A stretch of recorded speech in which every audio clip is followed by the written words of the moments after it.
Welcome to the Torah of Rabbi Immanuel Bernstein.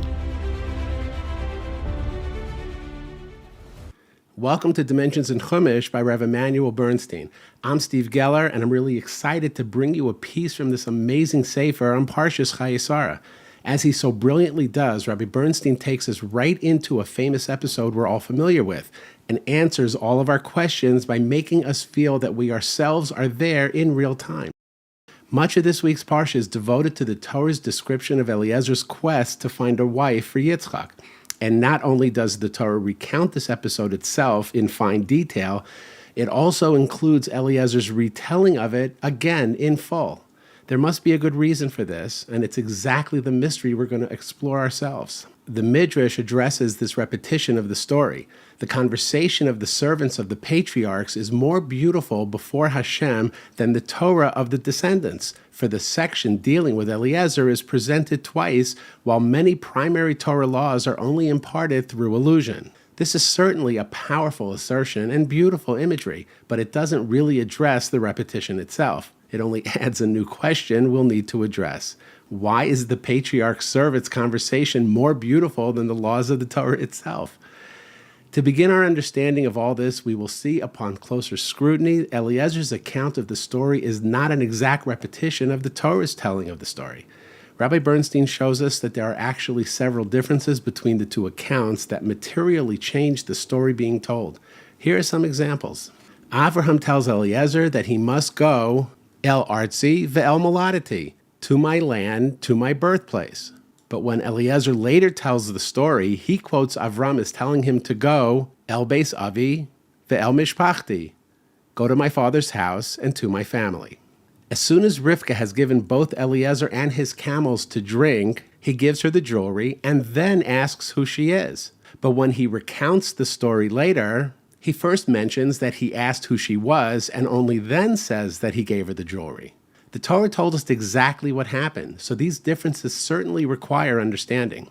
Why in the world would Eliezer think it necessary or appropriate to depart even slightly from the events as they actually happened? The key to this matter lies in understanding Avraham's original instructions to Eliezer and then recognizing how the entire mission went sideways halfway through. Avraham's instruction to Eliezer was for him to find a wife for Yitzchak in his hometown, in Haran, although Avraham never even mentioned his family there. The Malbim explains, in fact, that his family did not feature in Avraham's original plan at all.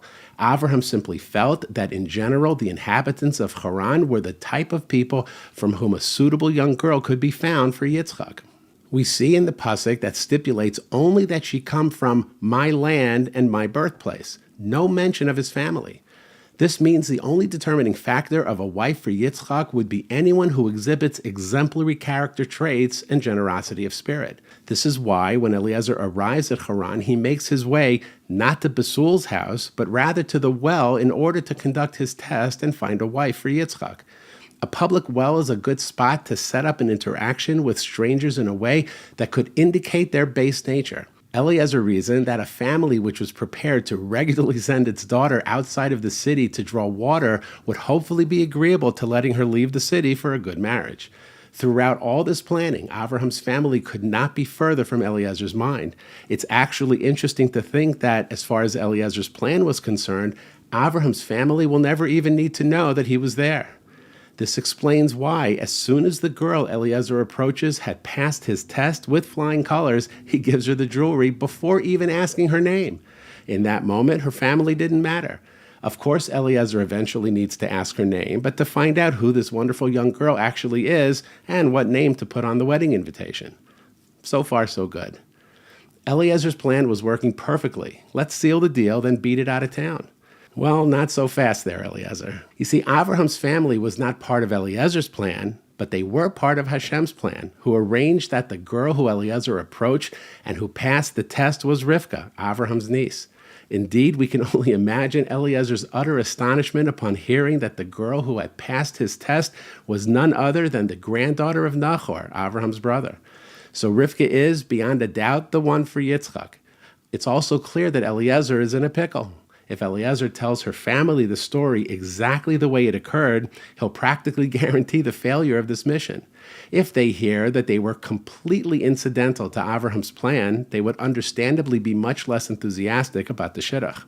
Eliezer realizes this, and in order for everything to work out, he will need to retell the entire story with them as the focus, from the beginning. This will require a number of on-the-fly adjustments, the first among them being massaging Abraham's original instructions from "go to my land, to my birthplace," to Eliezer's revision of the story saying that Abraham told him to go to my father's house and to my family. Of course, a major piece in Eliezer's retelling of the story will be the test at the well. Think about it. If he was only ever meant to come to Abraham's family, what is the purpose of stopping off at the communal well outside of the city to conduct a test that anyone could pass? For this, Eliezer resourcefully weaves this element of the story into his presentation, making it even more ambitious than it originally was. Now, in hindsight, he can claim that in order to seek absolute divine approval for the match, he set up a test where the only one who passed would be from Abraham's family. How so? In retelling the part where Rivka had passed the test, Eliezer reversed the order of his actions, now saying that first he asked her her name and only then did he give her the gifts. According to this new version of the events, he could not have given her the gifts prior to finding out who she was. What if she was not from Abraham's family? Wasn't that what the test was all about? Therefore, he says that first he asked her for her name, and when she turned out to be from his master's family, representing the success of his test, he then gave her the gifts. Understanding Eliezer's retelling in this light illuminates the entire chapter. There's yet another element to this story, which we're all familiar with, but which now reveals a whole new dimension to Eliezer's actions. The sages inform us that Eliezer had his own ideas for a match for Yitzchak, his daughter. When he communicated this, Abraham rejected this proposal and instructed him instead to find a girl from Haran. Imagine throughout his entire mission, Eliezer was working against his own self-interest. And this brings us to the changes in Eliezer's story. No one could have faulted him for being completely honest, telling Basul and Lovin the episode exactly as it occurred. And if that should lead to the match breaking down, that would be regrettable, but due to no fault of Eliezer. I mean, these things happen, right? In the end, however, Eliezer's faithfulness to his master overcame such an inclination, and that faithfulness expressed itself not only in carrying out his instructions to the letter, but also in enlisting his resourcefulness and ingenuity to see that the outcome would be the best for his master. Such selflessness and dedication to a higher ideal in the face of one's own preferred outcome is indeed a very beautiful thing to behold. And this brings us full circle. This is the quality that the sages had in mind when they referred to the beauty of the conversation of the patriarch's servants. In this regard, there is an overarching lesson contained in this story that relates to the Jewish people themselves.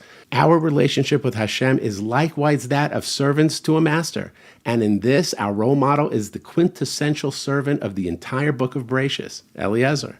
Indeed, the particular laws of the Torah can effectively be derived from mere allusion in a verse, using the principles of halachic exposition. But in contrast, the lesson of what it means to be a servant specifically emerges from the Torah recounting in full not only the episode itself, but also in replaying it, this time set to the beautiful action of a faithful servant. It's a perfect portrait for our appreciation and admiration, but also an opportunity for us to model in our own lives.